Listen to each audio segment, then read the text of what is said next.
സാധാരണ അവനാന്നേ ഫുഡ് എടുക്കുമ്പോഴേ ദൂരെ ഇരിക്കുന്നേ, ഇപ്പം ഫുഡ് എടുക്കുമ്പോൾ കൂടെ അങ്ങ് നിൽക്കും.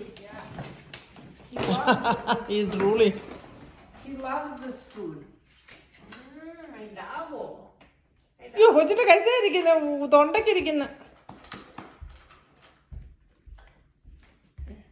അയ്യോ, സോ ഹംഗ്രി.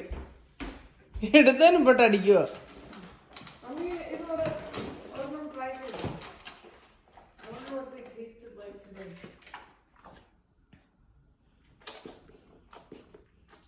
ചവച്ച് തിന്നടാ താമ്പോ. ചേച്ചി നീ നോക്കുന്ന മൊത്തം ഒപ്രാളം പിടിച്ച് തിന്നു കേട്ടോ, നിന്റെ അടുത്ത് വരാന്.